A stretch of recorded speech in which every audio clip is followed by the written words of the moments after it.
Idea है अभी।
Hello. Hello. Hello. Hello. Hello. Hello.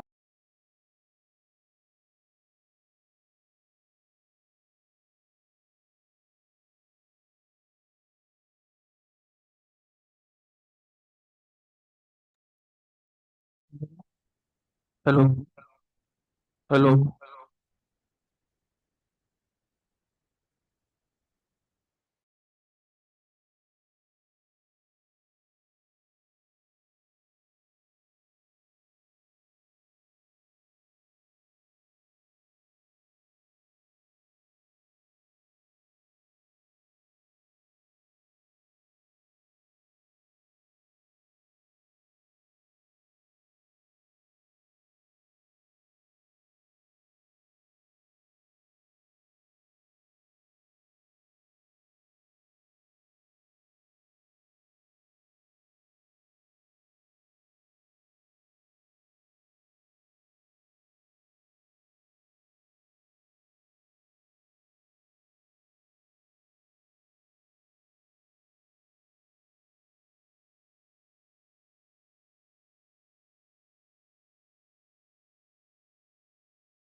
ये वो मुझसे सवाल करने लगे।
जी अस्सलाम वालेकुम।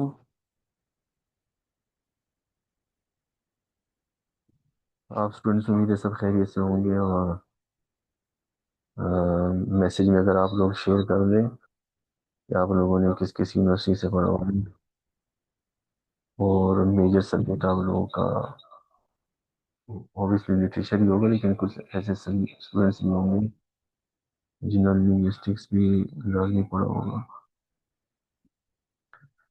तो काइंड मैसेज में ये भी शेयर कर दें कि सिर्फ लिटरेचर में आप लोग अप्लाई कर रहे हैं या लिंग्विस्टिक्स में भी अप्लाई कर रहे हैं। अच्छा, सबसे पहले मैं आप लोगों से पेपर पैटर्न जो है ना वो डिस्कस कर लेता हूँ, ताकि आप लोगों को थोड़ा सा आइडिया हो जाए कि पेपर जो है ना अ, उसका पैटर्न तरीका कार क्या है। उसमें तीन क्वेश्चन होते हैं। सबसे पहला क्वेश्चन जो है ना वो ऑब्जेक्टिव होता है, 20 नंबर का होता है। और उसमें भी जो पास्ट एक्सपीरियंस पेपर्स को देखकर जो चीज़ सामने आई वो ये है कि उसमें 10 नंबर का एमसीक्यूज होते हैं और 5 नंबर के फिल इन द ब्लैंक्स होते हैं और 5 नंबर का जो है ट्रू फॉल्स होता है। लेकिन ये फिक्स पैटर्न नहीं, ये चेंज भी हो सकते हैं। जो पेपर बनाने वाले उसके पास अथॉरिटी इख्तियार है कि वो इस पैटर्न को चेंज कर रहे हैं। उसकी मर्जी, वो 20 नंबर का ऑब्जेक्टिव जिस तरीके से भी बने, चाहे 20 नंबर सारे के सारे एमसीक्यू जो हो, सारे के सारे फिल इन द ब्लैंक्स हो, सारे के सारे ट्रू फॉल्स हो, ये उसके इख्तियार है, उसकी अथॉरिटी है। ठीक है। तो ये चीज़ आप लोग के जहन में होनी चाहिए। तो पहला पोर्शन जो है ऑब्जेक्टिव है, 20 नंबर का है। और बिल्कुल मैं ये पेपर पैटर्न बता देता हूँ, फिर अपना तारुफ ये करा देता हूँ। और दूसरा जो है ना सेक्शन बी है। दूसरा सेक्शन जो है, सेक्शन बी 40 नंबर का है। उसमें 4 सवाल होंगे और हर सवाल 20 नंबर का होगा। लेकिन उन 4 सवालों में से आप लोगों ने 2 सवाल करने हैं, यानी 20 नंबर का एक सवाल और 20 मार्क्स का दूसरा सवाल। इस तरह 40 नंबर सेक्शन बी का आपने करने, मतलब वहाँ पे आपके पास दो, वहाँ पे आपके पास दो ऑप्शन होंगे। जी आवाज़ शायद मेरी वॉइस लो है, तो मैं उसको थोड़ा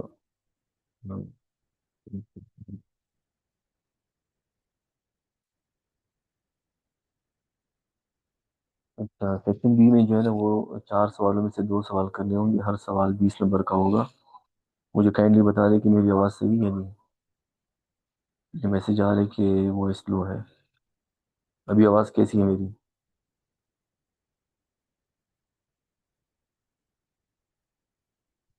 अच्छा, ये हो गया सेक्शन बी जो 40 नंबर का है। और इसी तरह सेक्शन सी यानी पार्ट 3, वो भी 40 नंबर का होगा। उसमें 20 नंबर का ऐसे होगा, जिसमें 3 एसेज होंगे और उनमें से एक आपने करना होगा। और वो तीनों ऐसे मोस्टली लिटरेरी नेचर के होंगे, यानी उनको लिटरेरी टच दिया होगा। बहुत कम चांस है कि आपसे करंट अफेयर, इंटरनेशनल रिलेशन, जैसे आमतौर पर सीएसएस और पीसीएस में होता है ना, मतलब वहाँ पे लिटरेचर का ऐसे भी होता है, करंट अफेयर का भी होता है, रिलीजियस का भी हो सकता है। यहाँ पे जो है ज़्यादा पॉसिबिलिटी और चांस जो है वो लिटरेरी नेचर का होगा। इसी तरह 10 नंबर का प्रेसी होगा, और 5 नंबर का या तो डायरेक्ट इनडायरेक्ट नरेशन का पूछेंगे, या एक्टिव और पैसिव वॉइस का पूछेंगे। इन दोनों में से किसी एक का पूछेंगे 5 नंबर का। और फिर इसी तरह 5 नंबर का सवाल होगा, या तो प्रेपोजिशंस का होगा, या तो करेक्शन का होगा, यानी करेक्ट सेंटेंसेस। इस तरह ये हो गए 40 नंबर सेक्शन सी के। और ये तो हो गया टोटल 100 नंबर का। अब आते हैं कि एक स्टूडेंट ने पूछा कि अपना तारुफ करा दें। मेरा नाम कलीमुल्ला है और मैं असिस्टेंट प्रोफेसर हूँ, और ऑनर्स मैंने किया हुआ है इंग्लिश लिटरेचर और लिंग्विस्टिक्स में, फाउंडेशन यूनिवर्सिटी इस्लामाबाद से। और इसी तरह मैंने एमफिल भी किया हुआ है नेशनल डिफेंस यूनिवर्सिटी इस्लामाबाद से। और ऑलमोस्ट 10 ईयर्स का मेरी टीचिंग का एक्सपीरियंस है। तो ये है मेरा ब्रीफ सा इंट्रो। इसके अलावा किसी ने कोई चीज़ पूछनी है तो मैसेज कर देते, उसके बाद मैं आहिस्ता आहिस्ता पहले सिलेबस की तरफ आ जाऊँगा। फिर आज एक टॉपिक थोड़ा सा पढ़ भी लेंगे, ताकि आप मेरी टीचिंग की नीचे वाकिफ हो जाए। सिलेबस के पेपर पैटर्न के हवाले से किसी ने कोई क्वेश्चन करना है तो काइंडली मैसेज कर दें, ताकि फिर मैं आगे चले आते हैं, सिलेबस की तरफ आते हैं।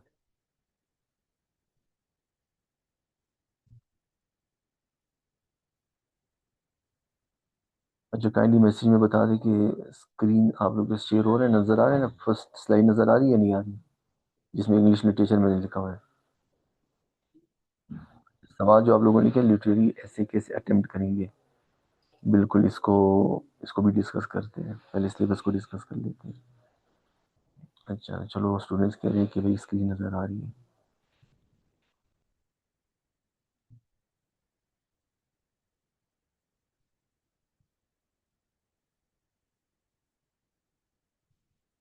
अच्छा, आपकी जो बीपीएससी का जो सिलेबस है ना, वहाँ पे जो उन्होंने टर्म यूज़ की हुई ना, मोस्टली स्टूडेंट्स ने देखा भी होगा कि वहाँ पे उन्होंने लिखा हुआ है कि मेडिवल से लेकर 21st सेंचुरी तक। तो मेडिवल से लेकर 21st सेंचुरी तक जो बेसिकली स्टार्ट होता है, जिस अंदाज में उन्होंने हमें दिया हुआ है, तो इम्पोर्टेंट पोर्शन जो है वो 1066 से शुरू होता है। आप लोगों ने पढ़ा भी होगा नॉर्मन कॉन्केस्ट, आप लोगों ने पढ़ा होगा। तो नॉर्मन कॉन्केस्ट से ऑनवर्ड्स मौजूदा सदी तक जो है ये सारा सिलेबस में शामिल है। लेकिन साथ ही साथ में जो उन्होंने अच्छा काम किया है वो ये है कि उन्होंने हमें इम्पोर्टेंट सेक्शन भी हाईलाइट कर दिए, और वो है क्लासिकल पोइट्री और रोमांटिक पोइट्री, और दूसरा है रेनेसा एज। और रेनेसा एज के अंदर जो सबसे इम्पोर्टेंट चीज़ है, सबसे इम्पोर्टेंट पार्ट है, वो है एलिजाबेथन ड्रामा। ठीक है, ये सबसे इम्पोर्टेंट पोर्शन है।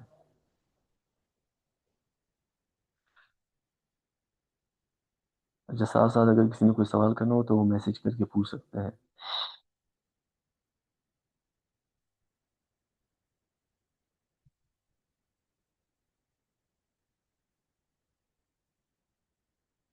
ठीक है, अब ये जितना भी मिडिवल एज से लेकर 21st तक जितना भी एरा है, इसके अंदर जो सबसे ज़्यादा इम्पोर्टेंट है लॉन्ग क्वेश्चन के हवाले से, एक तो वो है क्लासिकल एंड रोमांटिक पोइट्री, और दूसरा है रेनेसा एज। और रेनेसा एज में भी एलिजाबेथन ड्रामा जो वो सबसे ज़्यादा इम्पोर्टेंट है। ठीक है। अच्छा, थर्ड इम्पोर्टेंट पोर्शन जो है, जिसमें से एक सवाल लाजमी आएगा, मतलब ये कंफर्म है इंशाल्लाह, कि ये जो स्क्रीन पे आपको नज़र आ रहा है, इसमें ये सवाल लाजमी आएगा। ये ना टी एस इलियट के 4 वर्क्स दिए हुए हैं। इसके पहले इसके ऊपर ऑलरेडी एक सवाल आ चुका है। टी एस इलियट की जो 3 या 4 पॉइंट्स उन्होंने सिलेबस में दी है, उसके ऊपर पहले ही एक सवाल 20 नंबर का आ चुका है। अच्छा, दूसरा है डब्ल्यू बी यीट्स। इनकी एक पोइम है, वो उन्होंने सिलेबस में शामिल की है, और डब्ल्यू बी यीट्स को जो है नोबेल प्राइज भी मिला हुआ है। ठीक है। और तीसरा राइटर है टेड ह्यूग्स। इसका भी एक काम इन्होंने इंक्लूड किया हुआ है। जीबी शॉ का मैन सुपरमैन ये भी शामिल किया हुआ है। इसी तरह ई एम फोस्टर का पैसेज टू इंडिया। फिर जेम्स जॉयस हो गया, William Golding Lord of lies इसका नॉवल है। ये विलियम गोल्डिंग है, ये भी नोबल नॉरेट है, इसको भी नोबेल प्राइज मिला हुआ है इंग्लिश लिटरेचर में। सीन ओ केसी की एक पोइम है, टी एस इलियट की एक ड्रामा है। टी एस इलियट का जो ड्रामा है ना, उसके ऊपर भी एक सवाल आ चुका है। और ये जितना पोर्शन है टी एस इलियट से लेके नीचे टी एस इलियट तक, ठीक है, इसमें से एक सवाल हर साल हर पेपर में मस्ट आएगा। तो मेरे जो पढ़ाने का तरीका है वो यही है कि सबसे पहले इंपॉर्टेंट चीज, तो मैं सबसे पहले जो पढ़ाऊंगा वो ये जितने भी राइटर्स हैं ना 20वीं सेंचुरी के, इनके जो जो काम जो है ना पब्लिक सर्विस कमीशन ने सिलेबस में शामिल किए हुए, वो सारी चीजें मैं यहाँ से स्टार्ट करूंगा। तो पहला पोर्शन जो टीचिंग का होगा वो ये वाला पोर्शन होगा। और दूसरा पोर्शन जो मैं पढ़ाऊंगा वो होगा एलिजाबेथन ड्रामा। उसमें से भी एक सवाल का बहुत बहुत ज्यादा चांस है कि 20 नंबर का सवाल वहां से आ जाए। शेक्सपियर का हो सकता है, क्रिस्टोफर मॉलो का हो सकता है, बिन जॉनसन का हो सकता है, ठीक है। और ये जो शेक्सपियर का जो है ना ऑलरेडी एक आ चुका है, तो इस दफा भी शेक्सपियर से भी चांस है और क्रिस्टोफर मार्लो का भी चांस है। क्रिस्टोफर मार्लो भी बहुत फेमस ड्रामेटिस्ट है ना, उसका जो सबसे फेमस ड्रामा है डॉक्टर फोस्टर्स, यकीन आप लोगों ने पढ़ा भी होगा। तो उसके ऊपर हमारा फोकस ज्यादा होगा। और इसके साथ पोइट्री में फिर जॉन कीट्स हो गए, ये जितने भी फेमस पोइट्स हैं उनके वर्क्स, उनकी पोइट्री, उनका राइटिंग स्टाइल, उनके थीम्स, उनकी में क्या क्या सिंबल्स यूज हुए, लिटरेरी टेक्निक्स क्या यूज हुई है, उन सारी चीज़ों को हम डिटेल से पढ़ेंगे। और ये इंपॉर्टेंट पोर्शन करने के बाद फिर हम सीक्वेंस से शुरू करेंगे, यानी मेडिवल एज से शुरू करेंगे और करते करते बिल्कुल एंड 21st सेंचुरी पे आ जाएंगे। ये होगा मेरा टीचिंग सीक्वेंस। सबसे पहले इंपॉर्टेंट चीज़ है, उसमें भी पहला पोर्शन ये 20th century T S Eliot से लेके टी एस इलियट तक। और फिर दूसरा जो सबसे इम्पोर्टेंट पोर्शन जो है वो एलिजाबेथन ड्रामा। फिर थर्ड पे रोमांटिक पोइट्री। और फिर हम दोबारा सीक्वेंस से शुरू करेंगे मेडिवल एज से दोबारा 21st सेंचुरी। ये टीचिंग सीक्वेंस होगा। अच्छा, इसमें एक चीज़ जो है लिटरेरी जॉनरास और फॉर्म्स, आप लोगों ने पढ़ा होगा ना ये paradox, irony, satire, metaphor, simile, parallelism, symbolism. और इसी तरह पोइट्री की क्या फॉर्म्स होती है, ड्रामा की क्या फॉर्म्स होती है, ये सारी चीज़ें इसके अंदर इंक्लूड है, लिटरेरी जॉनर्स और फॉर्म्स। इसके ऊपर फिर मैं अलग से लेक्चर दूंगा। अच्छा, इसमें से जो है ज़्यादातर ये होगा कि मतलब ये मेरा अपना एनालिसिस और अंडरस्टैंडिंग है कि अगर सवाल आए भी तो 1-2 नंबर का आएगा एमसीक्यू में। 20 नंबर के सवाल का इस वाले पोर्शन में से आने का बहुत कम चांस है, लेकिन फिर भी हम इसको डिटेल से पढ़ेंगे। ठीक है, ये बात क्लियर है। अगर जो अभी तक मैंने डिस्कस किया है ये पॉइंट क्लियर है तो ओके लिख दो मैसेज में।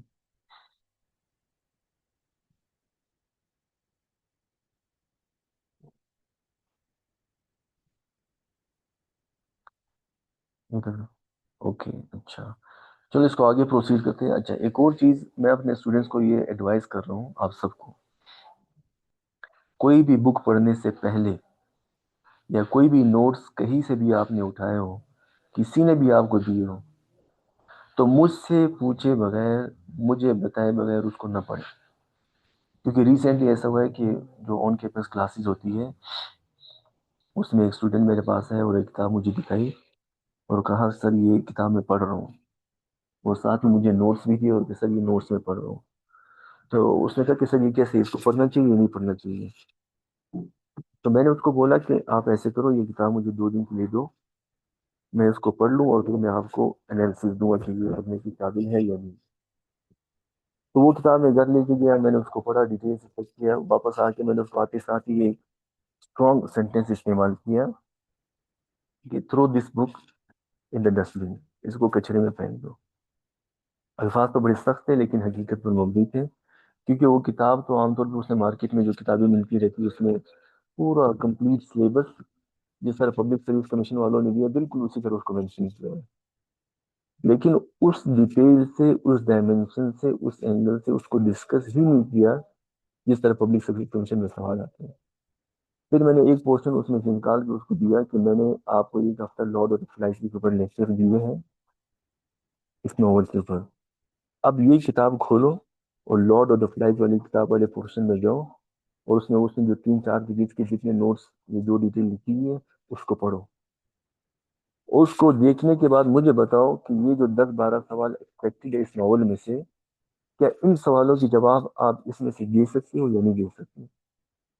तो 5 मिनट पढ़ने के बाद उसने कहा सर ये तो मैं एक सवाल का भी जवाब नहीं दे सकता। मैंने कहा यही वजह है कि लोग मार्केट से किताबें खरीद कर या इधर उधर से लोगों से नोट्स उठाकर पढ़ के जब एग्जाम देने जाते हैं, उनके माइंड में ये होता है कि मैंने बहुत कुछ पढ़ लिया, क्योंकि वो इस माइंड सेट के साथ जा रहे हैं एग्जाम हॉल में कि मैं तो एक पूरी किताब पढ़ के आया हूँ।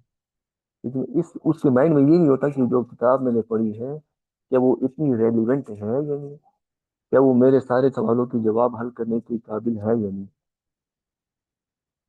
तो कहीं नहीं, कोई भी किताब पढ़नी हो पहले मुझसे पूछ ली कि सर ये किताब मैंने पढ़ ली है, पढ़ लूँ या नहीं पढ़ूँ, क्या ये सच्ची है या नहीं।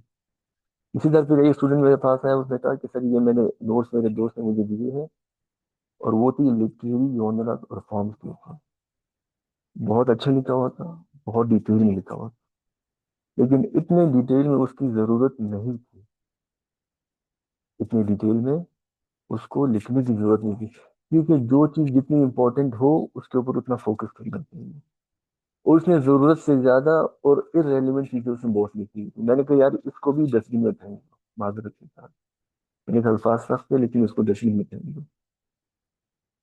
और फिर एक स्टूडेंट मेरे पास आई और मुझे क्वेश्चंस दिखाए।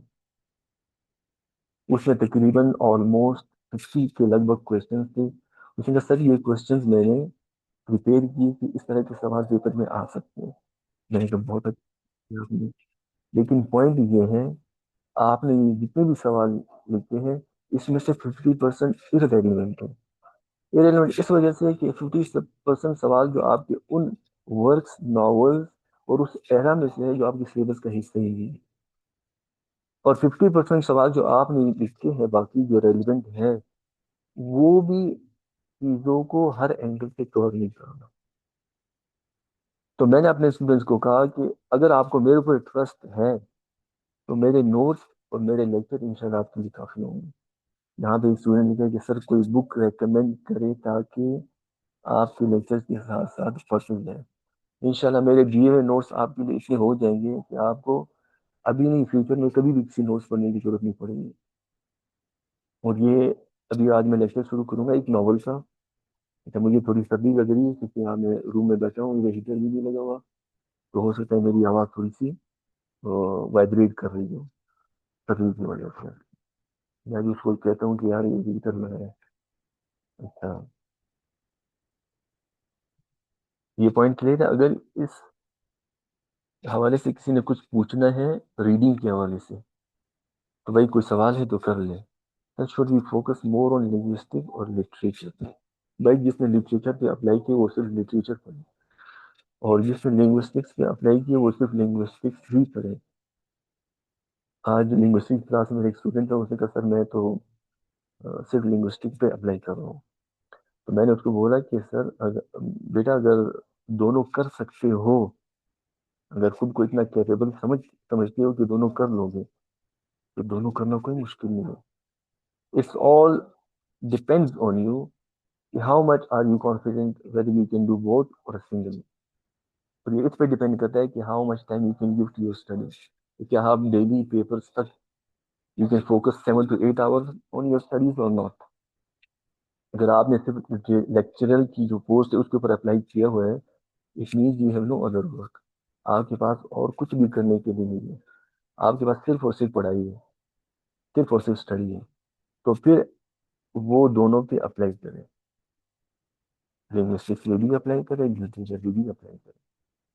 क्योंकि अभी आप sir should be study original novels और ड्रामाज। बात तो दोनों एक ही, ओरिजिनल नॉवल हो गया या ड्रामा टेक्स्ट हो गया। टेक्स्ट तो ओरिजिनल के सेंस में ही आते हैं। तो इस टाइम ओरिजिनल टेक्स्ट पढ़ना यानी पूरे का पूरा ड्रामा पढ़ना A to Z इतना टाइम नहीं है। अब शेक्सपियर उसके बहुत सारे फेमस वर्क्स हैं, अगर आप उस टेक्स्ट को पढ़ना शुरू करो तो आपको तो पता नहीं 5-6 महीने लग जाएंगे शेक्सपियर के ड्रामास को पढ़ने में। इस वजह से जो स्टडी का तरीकाकार है पेपर के लिए, उसका स्टाइल थोड़ा डिफरेंट है। यूनिवर्सिटी में ऐसा होता था कि टीचर नॉवल खोलता था या ड्रामा खोलता था, पहले पार्ट में से थोड़ा कुछ पढ़ा दिया, फिर दूसरे में से तो दो तीन डायलॉग्स पढ़ा दिए, तीसरे में से तीन चार डायलॉग्स पढ़ा दिए, मतलब हर हिस्से में से दो चार डायलॉग्स पांच छह डायलॉग्स पढ़ा दिए, उसको थोड़ा एक्सप्लेन कर दिया। तो यूनिवर्सिटी में पढ़ने और पढ़ाने का स्टाइल डिफरेंट होता है। अभी आपके सामने टारगेट ऑब्जेक्ट क्या है कि पेपर पास करना है, उसके लिए पढ़ने और पढ़ाने का तरीका डिफरेंट होता है। और वो आज के लेक्चर में जो मैं थोड़ा सा पढ़ाऊंगा, उससे आपको अंदाजा, ठीक है, इंशाल्लाह वो कंफ्यूजन आप लोगों की दूर हो जाएगी। तो ये पॉइंट क्लियर है, यानी अगर कुछ पूछना है तो सवाल में पूछ लो, ताकि मैं पहला नॉवल शुरू कर दूं और उसमें से फिर आपकी बहुत सारी कंफ्यूजन दूर हो जाएंगी।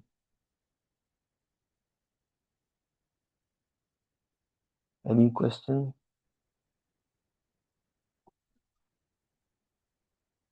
Sir, will you introduce linguistics portion? अभी तो लिटरेचर की क्लास है, लिटरेचर के बाद लिंग्विस्टिक्स की क्लास होगी, उसमें भी उसका इंट्रोडक्शन हो जाएगा। पेपर पैटर्न दोनों का एक जैसे ही है। लिटरेचर में भी पहले 20 नंबर का ऑब्जेक्टिव है, इसमें भी पहले 20 नंबर का ऑब्जेक्टिव है। लिटरेचर में भी सेक्शन 2 जो है 40 नंबर का, उसमें भी चार क्वेश्चन होंगे। लिंग्विस्टिक्स में भी जो सेक्शन पोर्शन है, सेक्शन बी या पार्ट बी, उसमें भी चार क्वेश्चन होंगे। वहां भी हर क्वेश्चन 20-20 नंबर का होगा, उसमें से दो करने हैं। यहाँ लिंग्विस्टिक्स में भी हर सवाल 20-20 नंबर का होगा, चार में से दो करने हैं। उधर भी थर्ड पोर्शन यानी पार्ट 3, पहला ऐसे होगा, फिर प्रेसी होगा, फिर जो है ना नरेशन या वॉइस करेक्शन और प्रपोजिशन। लिंग्विस्टिक्स में भी थर्ड पोर्शन वही होगा, यानी ऐसे प्रेसी, और थर्ड यानी या तो नरेशन होगा या वॉइस होगा या प्रपोजिशन होगा या करेक्शन होगा। ठीक है, ये पॉइंट क्लियर है। लिंग्विस्टिक्स की अलग से क्लास होगी तो उसमें उसका अलग से सिलेबस क्लियर हो जाएगा। कोई सवाल है तो सवाल करे, और कुछ पूछना है तो पूछ ले, ताकि फिर मैं एक नॉवल स्टार्ट कर देता हूँ, उससे आपको मेरी टीचिंग मेथड का थोड़ा सा अंदाजा हो जाएगा, और चीज़ों को किस तरह लेके चलने उसका। सर, वॉइस कम आ रही है। ये कहाँ लगा दिया? मुझे वॉइस क्लियर हो जाए। दो मिनट। अच्छा, एक सवाल ये है कि स्टूडेंट कह रहे हैं कि एमसीक्यू पोर्शन कहाँ से आएगा। एक स्टूडेंट ने मुझे एक किताब दिखाई, वो तकरीबन उसमें कोई 500-600 या इससे भी ज़्यादा पेजेस थे, और हज़ारों की तादाद में उसमें एमसीक्यूज थे। उन्होंने कहा सर इसको मैं पढूं या ना पढूं। मैंने कहा ये किताब मुझे दो, मैं घर जाके इसको डिटेल से चेक करता हूँ। तो मैंने उसको पढ़ा, और उसको पढ़ने के बाद मैं इस नतीजे पर पहुंचा कि इस किताब उसमें हर चैप्टर हर पोर्शन में 50-50 एमसीक्यूज थे। उन 50 एमसीक्यूज में से पाँच या छः इम्पोर्टेंट यानी रेलिवेंट थे, बाकी 40-45 बिल्कुल 100% इरेलीवेंट थे। सिर्फ और सिर्फ किताब की जो विड्थ है उसको बढ़ाने के लिए उन्होंने इरेलीवेंट एमसीक्यूज डाले हुए थे। फॉर एग्जांपल, उसमें एक एमसीक्यू था कि क्वीन एलिजाबेथ जो है ना, वो कितने साल की उम्र में क्वीन बनी थी। अब ये सवाल तो कभी भी आपसे नहीं पूछा जाएगा। उन्होंने सिर्फ आपसे 20 एमसीक्यूज पूछने हैं इम्तिहान में, ठीक है। अगर वॉइस अभी भी लो है तो काइंडली मुझे बता दें, ताकि फिर मैं इसको थोड़ा सा और ऊंचा बोलना शुरू करूँ। जैसे आमतौर से मेरी जो है ना वो आहिस्ता बोलने की आदत है। अच्छा, 20 नंबर की जो उसने आपसे ऑब्जेक्टिव पूछना है, तो उसकी पेपर बनाने में कोशिश यही होगी कि पूरे सिलेबस में जो सबसे इम्पोर्टेंट चीज है वो पूछे।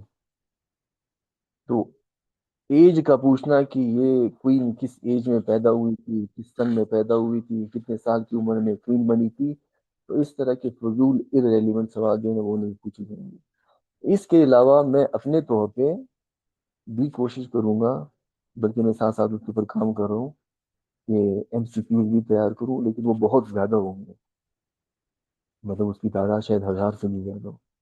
तो उसका फिर तरीका ये होगा कि आप डेली बेसिस पे उसको 30 पर डे और 50 पर डे पे तकसीम करके डेली उन एमसीक्यूज को पढ़ना शुरू कर दें, ठीक है।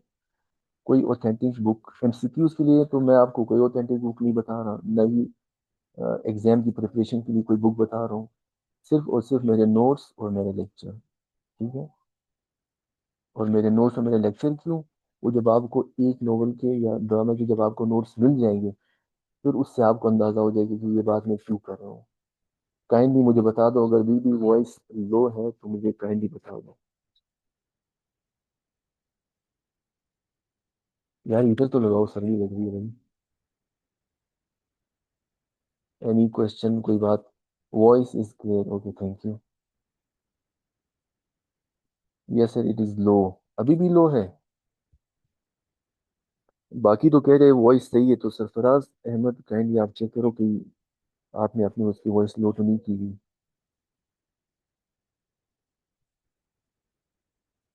ओके सर, वॉइस ठीक है।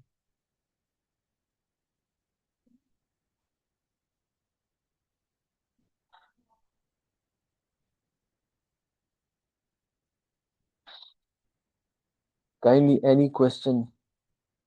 आई would like to listen to your questions, क्योंकि क्वेश्चन से जो है ना कंफ्यूजन दूर होती है। आप जितने ज़्यादा सवाल करेंगे उतना ज़्यादा बाकियों को भी फायदा होगा, और आपकी कंफ्यूजन भी दूर हो जाएगी। Sarfaraz, Atiq, anyone, any question? Satiya, any question? Shahbaz, Infinix, Infinix,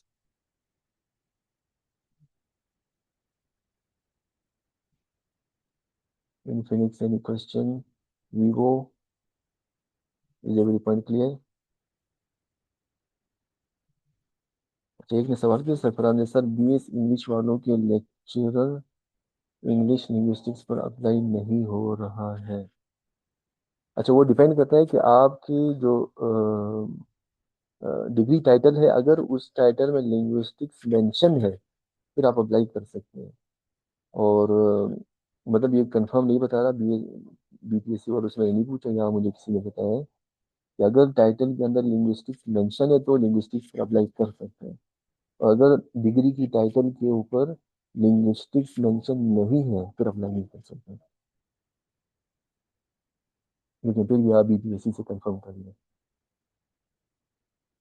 sir literary ऐसे लिखने का तरीका बताएंगे? अच्छा, ऐसा है कि इन्होंने लिटरेचर और जो ग्रामर पोर्शन है उसको अलग किया है, सेपरेट किया है। यानी मैं आपको लिटरेरी पोर्शन पढ़ाऊंगा, लिटरेचर, और इसके अलावा मुझे नहीं पता कि इनका क्या प्रोसीजर है, क्या तरीकेकार है। जो ग्रामर पोर्शन है यानी एसे, ट्रेसी, और जो बाकी ग्रामर पोर्शन है उसके लिए इन्होंने गालिबन कोई सेपरेट क्लास की हुई है। अच्छा, एक स्टूडेंट का सवाल कि सर क्या आप सारे सिलेबस के नोट्स खुद प्रोवाइड करेंगे? जी हाँ, जितने इंपॉर्टेंट वर्क्स हैं जैसे 20th सेंचुरी के जो मैंने आपको दिखाया था ना डब्ल्यू बी से लेकर टी सी लेकर, इनके जितने काम है उसके नोट्स में प्रोवाइड करूंगा, ठीक, और लेक्चर दूंगा। और एलिजाबेथन ड्रामा के जितने इंपॉर्टेंट ड्रामेटिस्ट हैं उनके जितने इंपॉर्टेंट काम है, थीम्स हैं, जितनी टेक्निक्स जो उसमें इस्तेमाल हुई है उसके नोट्स दूंगा, पोइट्री के दूंगा, और ये सारी इंपॉर्टेंट चीज़ों के सारे नोट्स दूंगा। लेकिन ये एक्सपेक्ट नहीं करना कि मैं 1066 नॉर्मन कॉन्टेस्ट से शुरू करके 21st सेंचुरी तक A to Z हर चीज़ के नोट्स तैयार करके आपको दूंगा। नहीं, जितनी इंपॉर्टेंट चीज़ें हैं, वर्क है, थीम्स है, राइटर्स है, उनके इंपॉर्टेंट काम। ये क्लियर है? Good, techno, okay fine. अच्छा, ये अतीक अहमद, आपको सवाल क्लियर हुआ आपका? उसका जवाब क्लियर हो गया आपको? ये लिख। सर मैं बिगनर हूँ, ऐसे के बारे में कोई आइडिया नहीं है, क्या ये सेशन मेरे लिए सूटेबल होगा? अच्छा, ये जो सेशन जो अभी चल रहा है ये तो लिटरेचर से रिलेटेड है, मतलब जो मेडिवल एज से लेकर और 21st सेंचुरी का जितना लिटरेरी पोर्शन है मैं वो पढ़ाऊंगा इस सेशन में। जो एस्से और क्लासिक है वो अलग सेशन है। वो मैं अकेडमी वालों से पूछता हूँ कि इनका क्या तरीका कार है, कि वो अ, इनका क्या टाइमिंग क्या है और पढ़ाने वाला कौन है। मैं पूछ के फिर आपको बता दूंगा, या आप अकेडमी वालों से डायरेक्ट भी पूछ सकते हैं।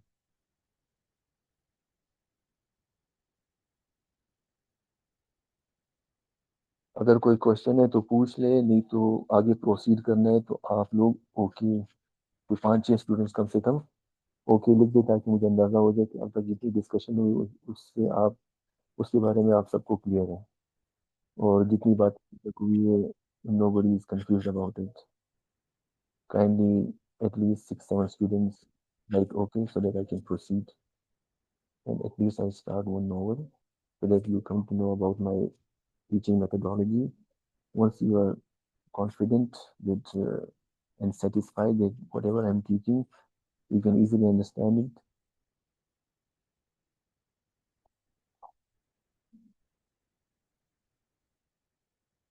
और सर आप लिटरेचर की हिस्ट्री पे जो ऐसे लिखते हैं वो बढ़ाएंगे जिस तरह 2024 में आया था? आपका सवाल क्लियर नहीं है क्या मतलब? और सर आप लिटरेचर की हिस्ट्री पे जो ऐसे लिखते हैं, क्लियर नहीं समझ नहीं आया सर. आप लोग तो इंग्लिश लिटरेचर के स्टूडेंट्स हो तो प्रॉपर इंग्लिश में लिखो, वो ज़्यादा बेहतर है. आप लोग की राइटिंग प्रैक्टिस शुरू हो जाएगी.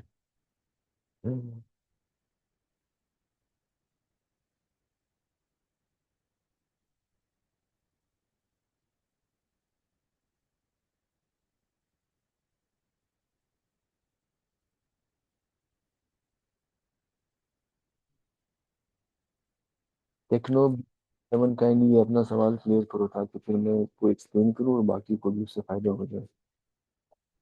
Techno B F seven, repeat your question.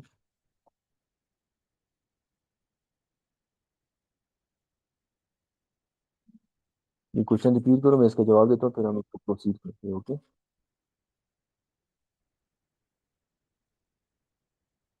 था 2024 में रेनेसा एज पे ऐसे आया था, उसका पैटर्न बताएंगे. बिल्कुल, जब ऐसे का सेशन होगा तो उसमें ऑब्वियसली उसको डिटेल से डिस्कस करेंगे. Is it clear techno? ऐसे पैसिव ग्रामर की जो भी डिस्कशन है वो अलग सेशन में होगी. यहाँ पे लिटरेचर को हम डिस्कस करेंगे. Sir man will you provide us notes?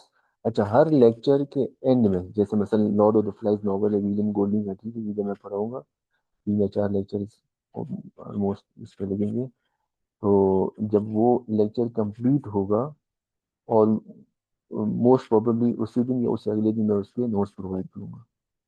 सारे नोट्स एक साथ प्रोवाइड नहीं करूंगा. हर कंप्लीट होने वाला नॉवल, कंप्लीट होने वाली पोइम या ड्रामा, जिस दिन वो कंप्लीट होगा उसी दिन उसके नोट्स प्रोवाइड करूंगा या उससे अगले दिन.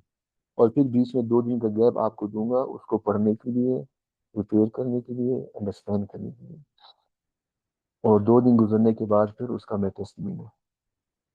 क्योंकि टेस्ट लिए बगैर मुझे अंदाज़ा नहीं होगा कि आप लोग किस स्टेज पे खड़े हैं, और आपको भी अंदाज़ा नहीं होगा कि आपकी जो प्रिपरेशन है वो किस लेवल पे है. जब मैं आपकी पेपर चेक करूंगा और आपको उसमें मिस्टेक्स, ड्रॉबैक्स और वे टू इम्प्रूव और what are the drawbacks, what are the mistakes, जब तक वो चीज़ें मैं हाईलाइट नहीं करूंगा तो आप लोग इम्प्रूव नहीं कर सकते. Is that clear?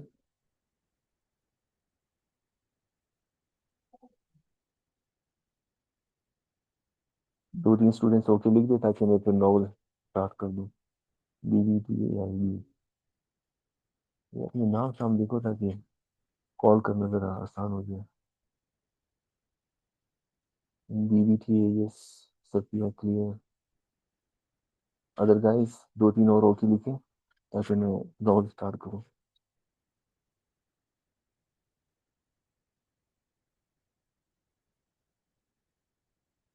अच्छा, मैं जो है ना बस स्टार्ट करने लगा हूँ ताकि फिर आपको थोड़ा सा आइडिया हो जाए. स्क्रीन आपको नजर आ रही है? लॉर्ड लाइज विलियम गोल्डिंग, ठीक है. अच्छा, अब इसको चलते हैं. आमतौर पे जो मिस्टेक्स पढ़ने या पढ़ाने में होती है वो ये होती है. अच्छा, पढ़ने के 2 तरीके होते हैं. आप लोगों ने नोट किया होगा जब आप लोग प्रेसी करते हैं तो पढ़ाने वाले टीचर आपको 2 मेथड बताते हैं. या तो सबसे पहले आप सवाल के ऊपर जाओ, सवाल पढ़ो, और सवाल पढ़ने के बाद आप उस प्रेसी का पैराग्राफ पढ़ो. एक टेक्निक ये होती है कि भाई आपने पहले सवाल पढ़ लिया, अब प्रेसी पढ़ते वक्त वो सवाल आपके जहन में होंगे और आप उन सवालों के जवाब ढूंढते हुए उस प्रेसी के पैराग्राफ को पढ़ेंगे. दूसरा तरीका ये कि नहीं, पहले आप पैराग्राफ पढ़ो, उसके बाद आप सवालों के ऊपर रहो।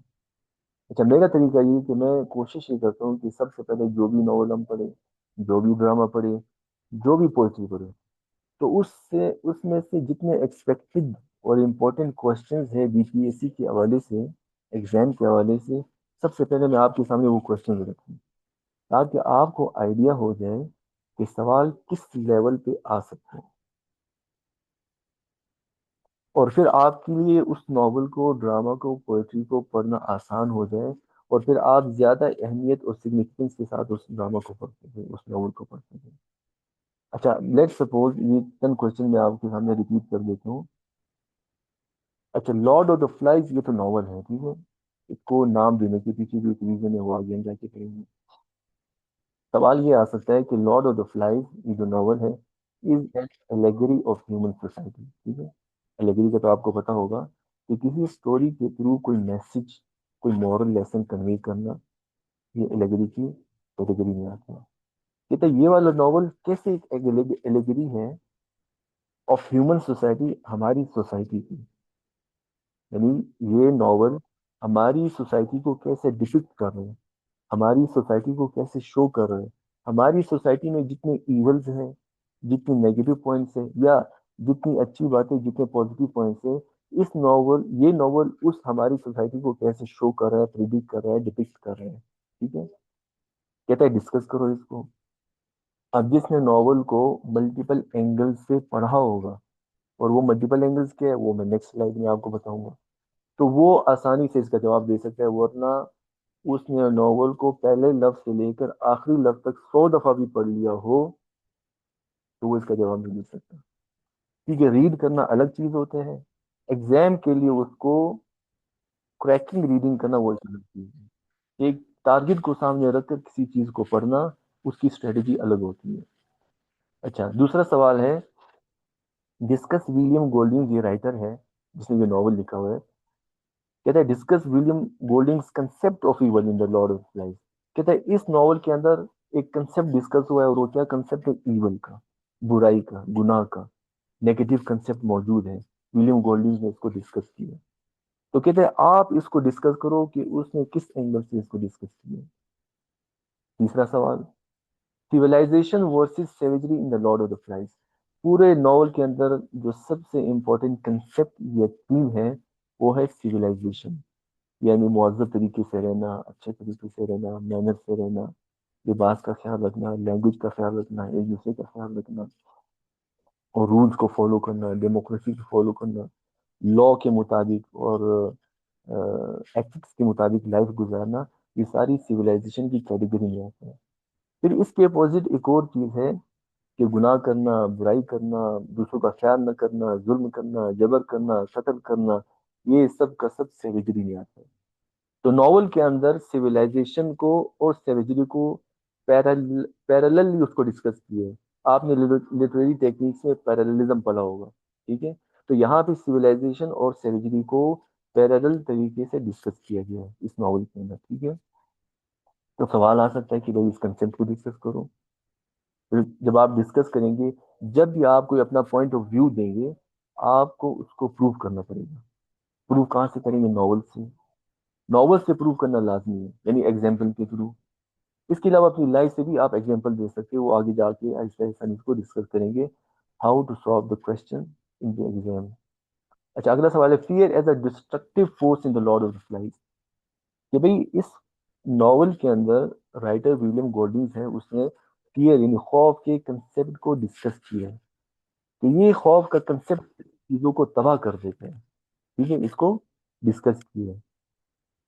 अच्छा, मैं आपको एक एग्जांपल देता हूँ कि लेट्स सपोज ब्यूरोक्रेट्स है, ठीक है।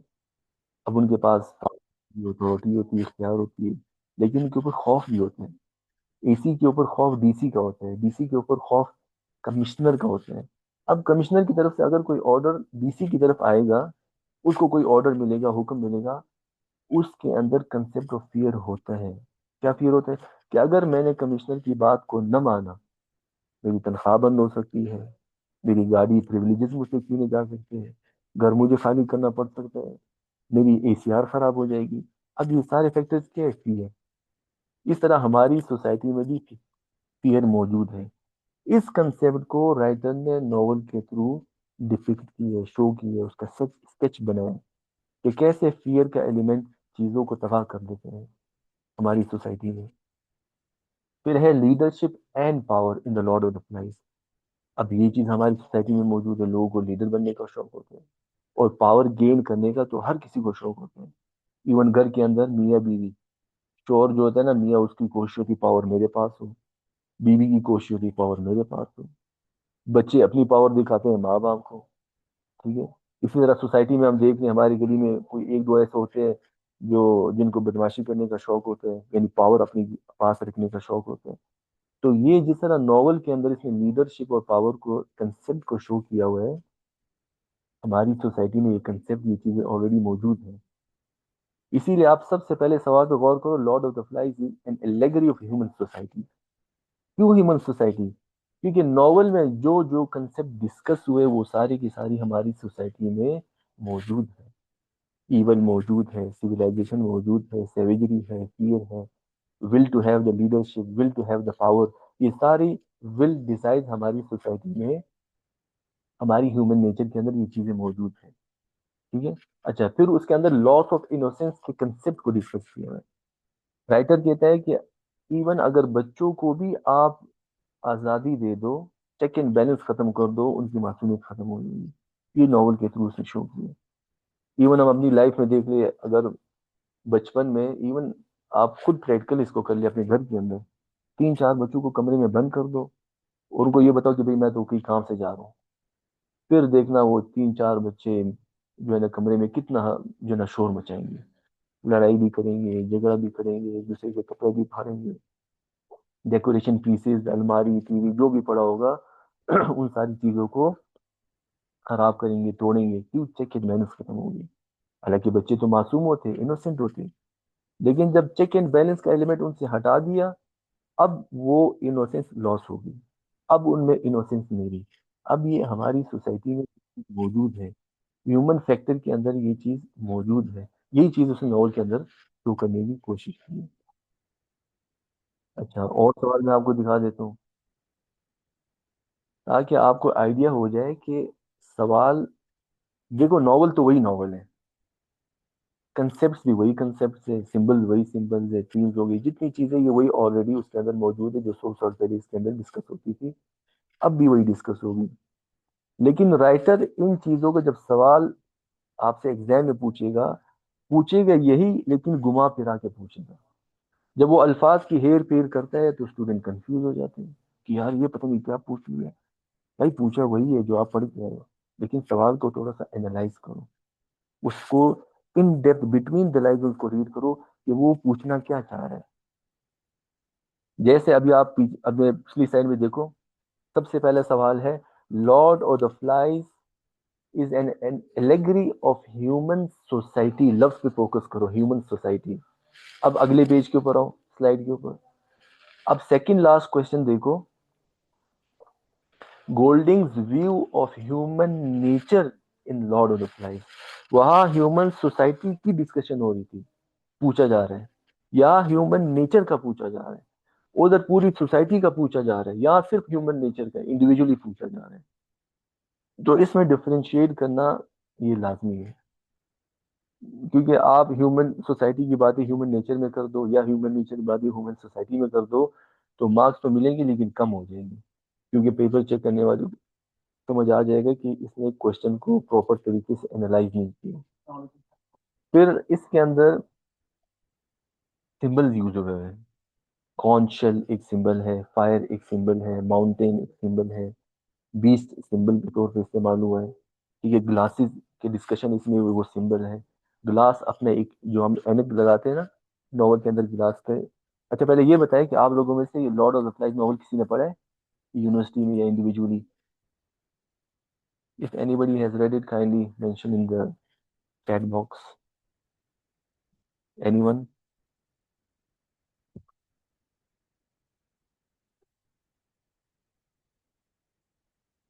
No sir. अभी भी मुझे बताओ कि अगर वॉइस क्लियर नहीं है तो काइंडली दोबारा आप लोग मैसेज करें ताकि फिर मैं इसको थोड़ा सा और ऊंचा बोलूँ।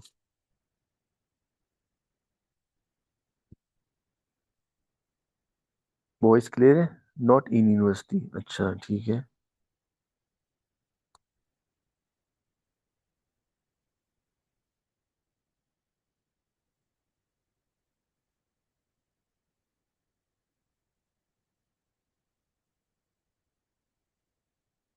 नोट्स, अच्छा ओके।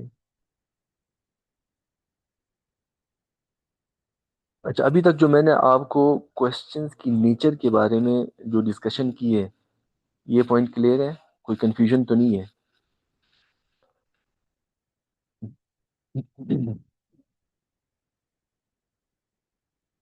All clear, okay. एक दो और भी क्लियर या नो क्लियर लग गया, ताकि मुझे अंदाजा हो जाए कि सबको पॉइंट समझ में आ गया है।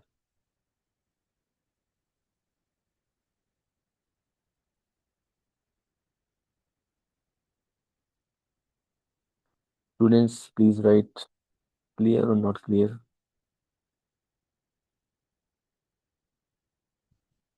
Clear, okay good.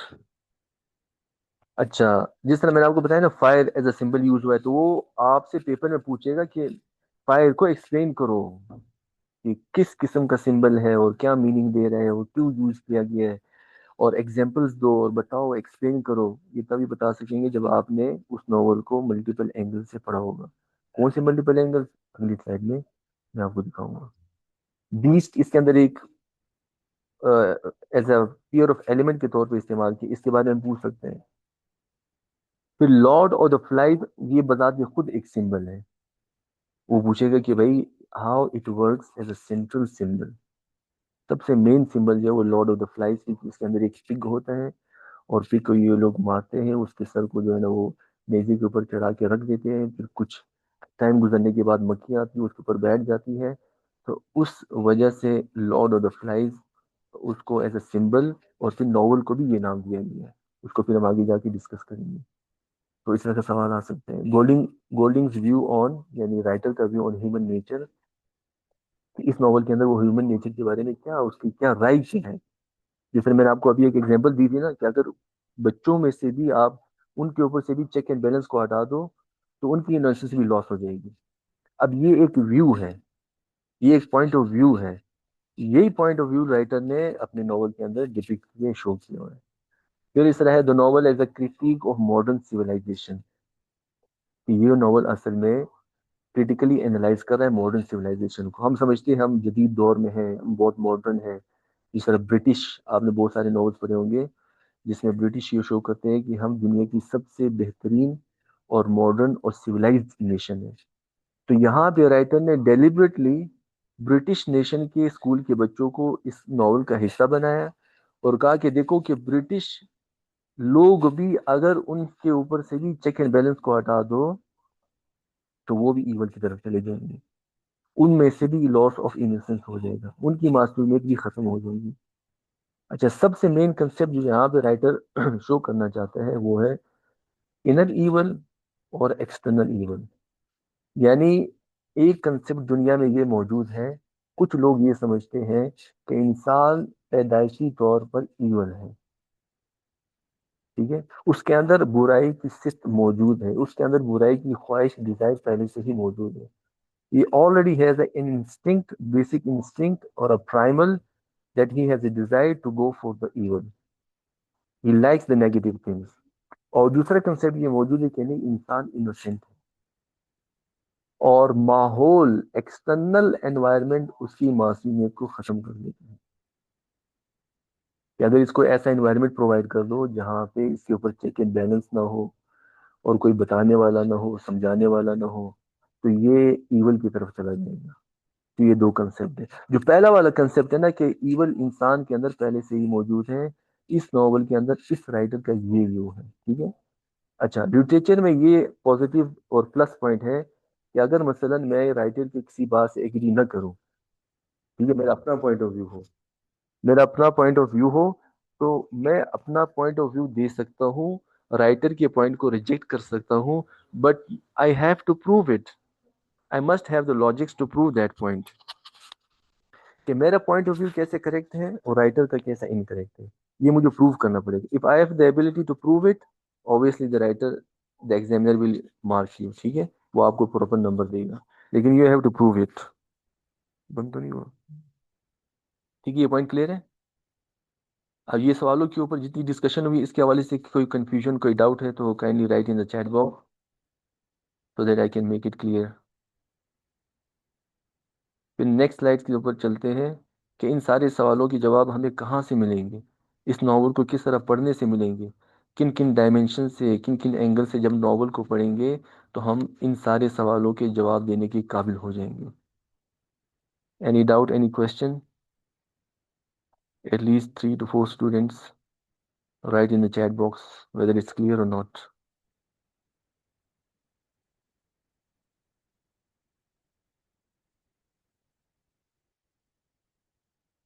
Clear, Sarfaraz clear, okay, clear, yes. चलो नेक्स्ट स्लाइड पे चलते हैं ताकि मैं आपको आइडिया दूं कि हम सवालों के जवाब। अच्छा, ये ध्यान में रख ले, पब्लिक सर्विस कमीशन कमीशन का इम्तहान ये कम्पिटिटिव एग्जाम है, ठीक है। यानी आप जितने लोग अप्लाई करोगे, हजारों लोग अप्लाई करेंगे, उनमें से 15-20 लोग, एग्जैक्ट तादाद तो मुझे नहीं पता कितनी एग्जैक्ट, कोई 15-20 के करीब होंगे पोस्ट इसकी, यानी 15-20 सीटें हैं। तो इसका मतलब है 1000 में से 15-20 लोग इसमें सिलेक्ट होंगे। तो ऑब्वियसली इसका मतलब है कि 15-20 वो वाले सिलेक्ट होंगे जो कम्पिटेंट हैं, जिन्होंने सही तरीके से, प्रॉपर तरीके से पढ़ा है। अच्छा, कम्पिटेंट स्टूडेंट्स को सिलेक्ट करने के लिए जब आपको सवाल दिया जाएगा तो वो टफ सवाल होगा। वो कोई इतना सिंपल या इतने आसान अल्फाज में आपसे कोई कंसेप्ट, कोई आइडिया नहीं पूछेगा। वो हमेशा स्ट्रॉन्ग वर्ड्स इस्तेमाल करके और अल्फाज को घुमा फिरा कर आपको कंफ्यूज करके आपसे एक सवाल पूछेगा। तो इसलिए मैंने हर एंगल से सवाल ढूंढे हैं और उसको स्लाइड्स में शामिल किए, क्योंकि सवाल हर एंगल से आ सकते हैं। तो you must be ready for each and every point. अच्छा, अब हम आते हैं कि इन सारे सवालों के जवाब हमें कैसे मिलेंगे। जैसे एक स्टूडेंट ने सवाल किया कि क्या हमें सारा ओरिजिनल टेक्स्ट पढ़ना पड़ेगा, पूरा नॉवल पढ़ना पड़ेगा? नहीं, इतना टाइम ही है कि आप हर नॉवल को, सिर्फ ये एक novel Lord of the flies, अगर आप इसकी रीडिंग शुरू कर दो तो 10 दिन तो कम से कम आपको लगेंगे उसको पढ़ने में और समझने में। तो इतना टाइम नहीं होता। तो पेपर की तैयारी के लिए, कमीशन की तैयारी के लिए, लिटरेचर की जो पोस्ट है, इसका तरीका ये है कि इस नॉवल के इन 6-7 चीज़ों को पढ़ेंगे। समरी पता होनी चाहिए। इस नॉवल की 12 चैप्टर्स हैं, हर चैप्टर की समरी का पता होना चाहिए कि भाई इस चैप्टर के अंदर राइटर क्या डिस्कस कर रहे हैं, स्टोरी को किस तरह नरेट कर रहे हैं, फिर उस स्टोरी के अंदर वो क्या थीम दे रहा है, मेजर कंसेप्ट क्या है, क्या आइडिया शो कर रहे हैं, वो हमें क्या बताना चाह रहे हैं, what message does he wants to convey. और फिर मैसेज को कन्वे करने के तरीके होते हैं डायरेक्ट और इनडायरेक्ट। जो डायरेक्ट है वो तो समझ आ जाएगा, कुछ जो है इनडायरेक्ट होता है। इनडायरेक्ट जो है ना, सिंबल्स के थ्रू होते हैं, यानी कुछ सिंबल्स को इस्तेमाल किया जाता है और उसके थ्रू मैसेज दिया जाते हैं और कुछ कन्वे करना चाहता है राइटर। और फिर हर करेक्टर, हर ड्रामा, हर नॉवल, पोइट्री के अंदर जो है ना, मेजर करेक्टर्स होते हैं, हर करेक्टर की एक सिग्निफिकेंस होती है। उसके पीछे राइटर कुछ बताना चाह रहे होते हैं कि भाई ये करेक्टर अगर इस तरह है तो हमारी सोसाइटी में इस तरह के लोग मौजूद हैं। और फिर कभी कभी ऐसा होता है कि एग्जामिनर जो सवाल करने वाला है, जो पेपर में जो सवाल लिखा होते हैं, उसमें कोटेशन के थ्रू भी पूछा जा सकता है। नॉवल के अंदर जो सबसे इंपॉर्टेंट कोटेशन होगी वो आपके पेपर में वो कोटेशन मेंशन कर देगा और साथ में लिखेगा कि भाई एनालाइज इट। ठीक है। ठीक है, इस तरह भी सवाल आ सकते हैं। तो हम समरी भी पढ़ेंगे, थीम्स को भी डिस्कस करेंगे, सिंबल्स को भी एक्सप्लेन करेंगे, करेक्टर्स को भी डिपिक्ट करेंगे, कोटेशंस को भी फर्दर एनालाइज करेंगे। और फिर कभी कभी सवाल आ सकता है राइटिंग स्टाइल के ऊपर कि भाई राइटर ने किस अंदाज में, किस तरीके से अपने मैसेज को कन्वे किया है, किन लिटरेरी टेक्निक्स को इस्तेमाल करके अपने मैसेज को वो एक्सप्लेन कर रहा है नॉवल के अंदर। अच्छा, ये स्लाइड जो मैंने स्क्रीन पे शो हो रही है, ये पॉइंट क्लियर है या नहीं? इस नॉवल में ये 6-7 चीजें जब हम डिटेल से पढ़ेंगे तो फिर आपको पूरा नॉवल पढ़ने में, समझने में, एनालाइज करने में आसानी होगी। और फिर जब आप पेपर में जाएंगे तो आप हर सवाल को सॉल्व करने के काबिल हो जाएंगे। I appreciate questions. क्वेश्चन का फायदा ये होता है कि बात क्लियर हो जाती है, सवाल करने वाले के लिए भी और बाकी सारे पार्टिसिपेंट्स के लिए भी क्वेश्चन से फायदा बहुत होता है। Okay, Rubina clear, Atiq yes. At least दो तीन और क्लियर कर दे ताकि फिर हम, आज मैं थोड़ा सा फर्स्ट चैप्टर थोड़ा सा पढ़ा दूंगा अगर टाइम हुआ तो।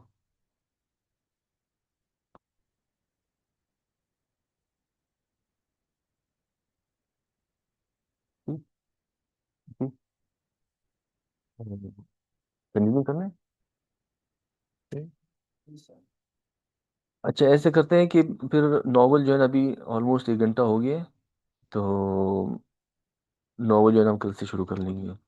अभी तक जितनी डिस्कशन हुई है, एनी क्वेश्चन, कोई भी सवाल आपके जहन में है तो अभी पूछ लो, कल फिर हम डायरेक्ट नॉवल से शुरू कर देंगे। हाँ, एक और चीज़ है, मेरा एक लेक्चर भी अगर आपने मिस कर दिया ना, तो फिर यू आर द रिस्पॉन्सिबल। क्योंकि मेरे लेक्चर जो है ना वो आपस में एक दूसरे से कनेक्टेड है। एक अगर आपने मिस कर दिया तो अगला लेक्चर जो होगा फिर आपको वो समझने में ज़रा मुश्किल होगी। इसलिए कोई लेक्चर काइंडली मिस ना करें।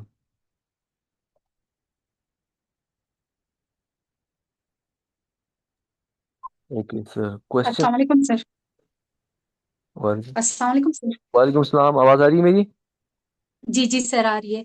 सर अगर कोई आज से आपको ज्वाइन करे तो फिर कैसे, मतलब आज आपका फर्स्ट सेशन है या पहले भी आपने क्लास ली है? नहीं, ऑनलाइन तो आज फर्स्ट सेशन है, ऑनलाइन। अच्छा, मतलब आज ही से आपने लेक्चर शुरू किए सर? ऑनलाइन आज से शुरू हुए, ऑन द कैंपस तो 2 हफ्ते हो गए लेक्चर को।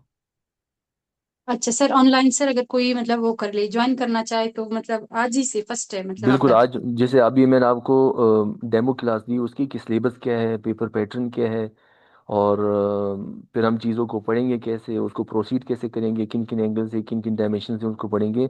आज तो मैंने आपको ये एक्सप्लेन किया। अभी तक यानी इस लिटरेचर के सेशन का कोई लेक्चर अभी तक स्टार्ट नहीं हुआ। ये तो सिर्फ आपको आइडिया देने के लिए, पेपर पैटर्न कैसा होगा, पेपर आ कैसे सकता है, सिलेबस क्या है, और हम पढ़ेंगे कैसे। आज हमने सिर्फ ये डिस्कस किया है। जी सर। सर आपको सुन के अच्छा लगा, आपने माशाल्लाह पढ़ाते बहुत अच्छा थैंक है यू, बहुत और शुक्रिया, काफी बहुत आइडिया आपने दिए। So nice of you, thanks to you. Any question जी भाई? जी जी वॉइस सर, में, मैं वॉइस ज्वाइन में करना सवाल चाहूंगी करना, सर। वॉइस में सवाल करना जरा आसान हो जाता है। तो अतीक और Sarfaraz, any one, any question? अच्छा, ये पूछ रहे हैं लिंग्विस्टिक क्लास। जी, लिंग्विस्टिक्स की क्लास जो है ना यहाँ पे फिजिकली ऑन द कैंपस भी हो रही है, और उसका ऑलमोस्ट 20% कोर्स हो भी चुका है। लेकिन जिनका मिस हुआ है उसको हम दोबारा रिपीट करेंगे, क्योंकि एक स्टूडेंट जो है ना वो उसने कल से ज्वाइन किए, तो उसके लिए फिर दोबारा जब ये वाला पोर्शन यानी सिंटेक्स वाला कंप्लीट हो जाएगा तो फिर मॉर्फोलॉजी को दोबारा मैं रिपीट कराऊंगा, क्योंकि अभी तक सिर्फ मॉर्फोलॉजी हुआ है। Anyone, voice on? Sir sir sorry, मैं को एक सवाल पूछना चाहती हूँ सर, एक जी और। जी, जी पूछिए। जितना ज़्यादा सवाल करेंगे मुझे उतना अच्छा लगेगा, क्योंकि उससे कन्फ्यूजन दूर हो जाएगी। क्योंकि अगर आप कंफ्यूज होके ये सर सेशन आपके क्लास का कंफ्यूज होके ये सेशन छोड़ेंगे तो सर फिर आपकी क्लास का टाइमिंग मैं पूछना चाह रही थी। Thank you. ऑनलाइन का, ऑनलाइन का, सर आपके क्लास का टाइमिंग। ऑनलाइन क्लास 12 से 1 तक। ऑनलाइन की क्लास टाइमिंग जो लिटरेचर की है वो 12 से 1 है, और लिंग्विस्टिक की 1 से 2 के है। Time sir? सर सुबह के टाइम? जी जी, सुबह 12 से 1 बजे, मंडे टू फ्राइडे। सर और अगर मंडे टू फ्राइडे सर, अभी क्योंकि 10th के पेपर्स हो रहे हैं, हमारे ड्यूटी लगी हुई है, अगर अच्छा, रात के टाइम हो जाता? रिकॉर्डेड लेक्चर मिलेंगे। अच्छा, उसके फिर ये है कि रिकॉर्डेड लेक्चर जो है ना, जिन दिनों में आप पेपर में मसरूफ होंगी और उसमें आपका जो लेक्चर जी मिस हो जाएगा, उसका रिकॉर्डेड लेक्चर आपको मिल जाएगा। सर, उस टाइम आपको सुन के हम सवाल भी कर सकते हैं, मैं इसलिए बताना चाह रही थी। तो फिर ऐसा है अगर कि कोई जहन में सवाल भी गया, डायरेक्ट आपसे पूछेंगे और आप गाइड फिर करेंगे ऐसे उसी कि टाइम। व्हाट्सएप, फिर आप व्हाट्सएप में मुझसे सवाल कर सकते हैं, वो ऑप्शन भी आप लोगों के पास होगी। अच्छा, एक और चीज़। अच्छा, वो आपने ये सवाल कर जी लिया। जी जी जब जी तक आपके एग्जाम्स नहीं हो जाते, लेट सपोज 4 महीने, पाँच जी। महीने 6 महीने, जब भी आपके एग्जाम हो, तो तब तक everyone is allowed to ask me any question on WhatsApp. WhatsApp पे आप कोई भी सवाल कर सकते हो, इवन जब सिलेबस कंप्लीट हो जाए, ये सेशन मुकम्मल हो जाए, जी उसके बाद भी जिस दिन आपके एग्जाम हो उस दिन तक आप कोई भी सवाल कर सकते हो। व्हाट्सएप पे मुझसे पूछ सकते हो कि सर ये वाले नोट्स, ये वाली किताब, ये वाली चीज़ समझनी है, ये पॉइंट समझ में हम्म नहीं है, ये एक्सप्लेन कर दे, वो हम्म। एक्सप्लेन कर दे। तो उसमें उसमें वरी होने की कोई ज़रूरत नहीं है। ये तो सही है सर, फिर तो कोई टेंशन नहीं है। मेरा बस पेपर्स मुझे आप पता है लोगों के उसमें साथ टीचर मेरा सर। आप लोगों के साथ ताल्लुक सिर्फ इस सेशन तक नहीं है, बल्कि आपके एग्जाम तक है, जब तक आपके एग्जाम नहीं हो जाता। बिल्कुल सर, बिल्कुल सर, ठीक थैंक यू है। Sir, thank you sir, thank you. Question मैं चाह रहा हूँ कि भाई और भी क्वेश्चन करिए आप लोग। सवाल बहुत कम कर रहे हो, क्योंकि वो क्लास में मुझे मज़ा नहीं आता जिसमें क्वेश्चन कम हो। आमतौर पे टीचर कहते हैं कि सवाल न करने के दो मतलब, या तो सब समझ में आ गया या कुछ भी समझ में नहीं आया। Any question? Atiq, Sarfaraz, Vivo, Infinix, Rubina, Safia, DBTAIEB। Sir please online lecture for linguistics and timings. Linguistics जो है वो कल से 1 बजे से 2 बजे है, लिंग्विस्टिक्स की ऑनलाइन क्लास।